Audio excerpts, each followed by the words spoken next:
Hello' everyone, আপোনালোক সকলোকে স্বাগতম জনাইছোঁ আছাম জিকে ইউটিউব চেনেলৰ আন এটা নতুন ভিডিঅ'লৈ। আজিৰ এই ভিডিঅ'টোত আমি APSC গ্ৰেড 4 এক্সাম লগতে অসমৰ যিকোনো ধৰণৰ কম্পিটিটিভ এক্সামৰ বাবে প্ৰয়োজনীয় হোৱাকৈ কেইটামান অতি গুৰুত্বপূৰ্ণ কুৱেশ্যন এনচাৰ লৈ আহিছোঁ। গতিকে ভিডিঅ'টো স্কিপ নকৰি সম্পূৰ্ণলৈকে চাব আৰু আপোনালোকে কিমানটা কুৱেশ্যন শুদ্ধ কৰিব পাৰিছে কমেণ্ট বক্সত জনাব। তেনেহ'লে বলকচোন আজিৰ এই ভিডিঅ'টো আৰম্ভ কৰোঁ। আজিৰ আমাৰ ফাৰ্ষ্ট কুৱেশ্যনটো সুধিছে, উত্তৰ পূব ভাৰতৰ ৰাজ্যসমূহৰ ভাই বুলি কাক কোৱা হয়?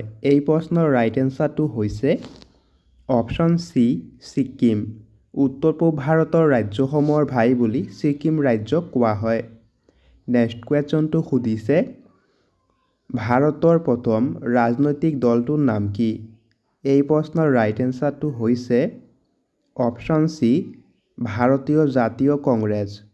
ভাৰতৰ প্ৰথম ৰাজনৈতিক দলটোৰ নাম হৈছে ভাৰতীয় জাতীয় কংগ্ৰেছ। নেক্সট কুৱেশ্যনটো সুধিছে, জামা মছজিদ কোনে নিৰ্মাণ কৰিছিল? জামা মছজিদ কোনে নিৰ্মাণ কৰিছিল সুধিছে। এই প্ৰশ্নৰ ৰাইট এনচাৰটো হৈছে অপশ্যন এ, শ্বাহজাহান। জামা মছজিদ শ্বাহজাহানে নিৰ্মাণ কৰিছিল। নেক্সট কুৱেশ্যনটো সুধিছে, হাওৰা সেতু কোনখন নদীৰ ওপৰত নিৰ্মাণ কৰা হৈছে? হাওৰা সেতুখন কোনখন নদীৰ ওপৰত নিৰ্মাণ কৰা হৈছিল সুধিছে। এই প্ৰশ্নৰ ৰাইট এনচাৰ হৈছে অপশ্যন ডি, হুগলী নদী। হাওৰা সেতুখন হুগলী নদীৰ ওপৰত নিৰ্মাণ কৰা হৈছে। নেক্সট কুৱেশ্যনটো সুধিছে, চাৰমিনাৰ ভাৰতৰ কোনখন ৰাজ্যত অৱস্থিত? চাৰমিনাৰ ভাৰতৰ কোনখন ৰাজ্যত অৱস্থিত সুধিছে। এই প্ৰশ্নৰ ৰাইট এনচাৰটো হৈছে অপশ্যন ডি, তেলেংগানা। চাৰমিনাৰ ভাৰতৰ তেলেংগানা ৰাজ্যত অৱস্থিত। নেক্সট কুৱেশ্যন, কামলাং নদীখন ভাৰতৰ কোনখন ৰাজ্যত অৱস্থিত?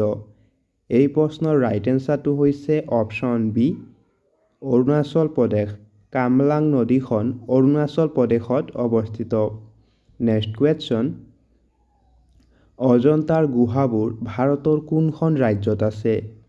এই প্ৰশ্নৰ ৰাইট এনচাৰটো হৈছে অপশ্যন ডি, মহাৰাষ্ট্ৰ। অজন্তাৰ গুহাবোৰ ভাৰতৰ মহাৰাষ্ট্ৰ ৰাজ্যত আছে।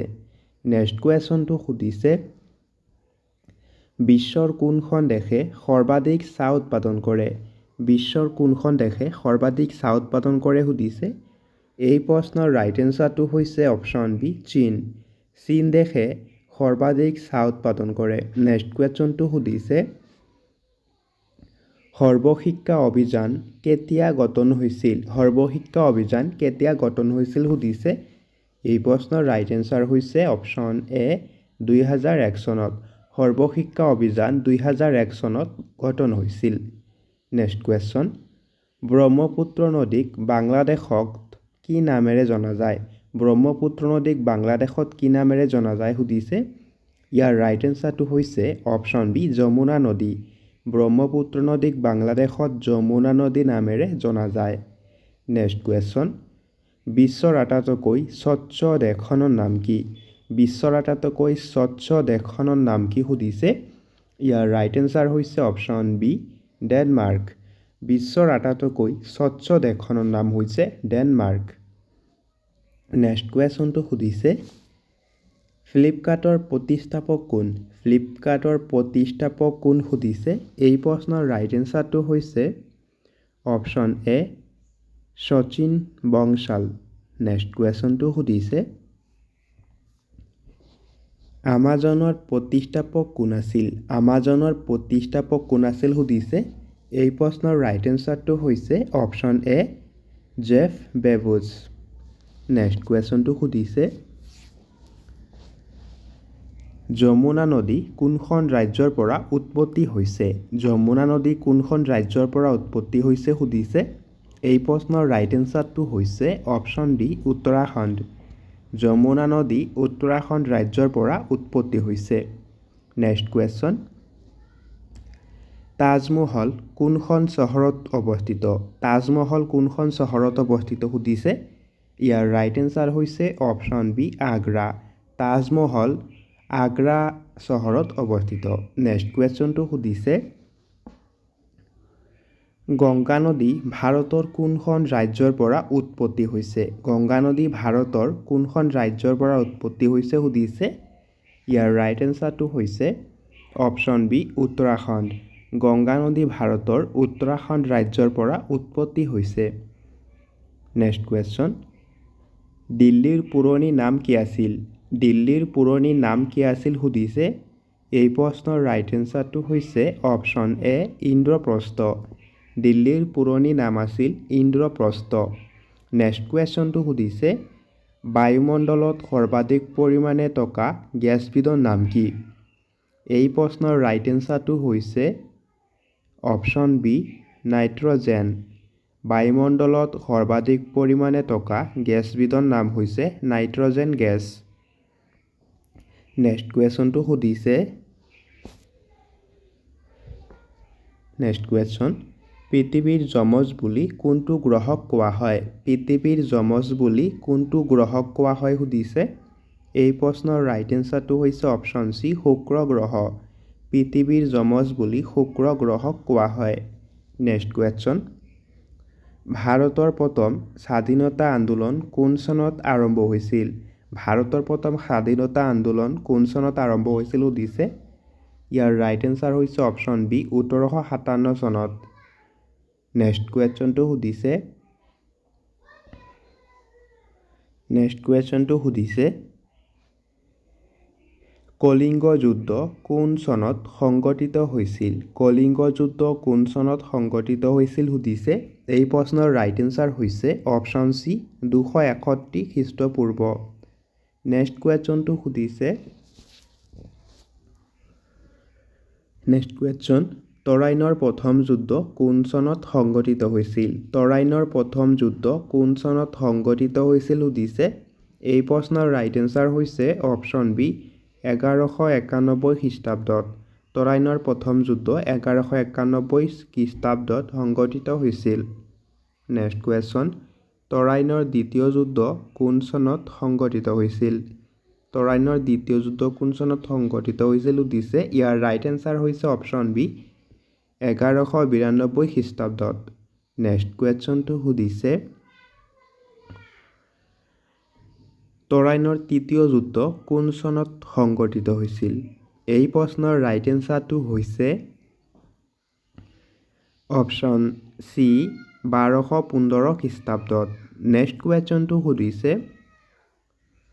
নেক্সট কুৱেশ্যনটো সুধিছে, অসমত বৰ্তমান মুঠ কিমানখন জিলা আছে? এই প্ৰশ্নৰ ৰাইট এনচাৰ হৈছে অপশ্যন ডি 35খন।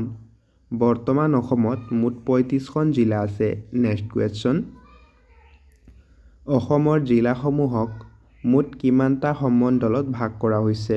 এই প্ৰশ্নৰ ৰাইট এনচাৰ হৈছে অপশ্যন চি 5টা। অসমৰ জিলাসমূহক মুঠ 5টা সমণ্ডলত ভাগ কৰা হৈছে। নেক্সট কুৱেশ্যনটো সুধিছে, নেক্সট কুৱেশ্যনটো সুধিছে,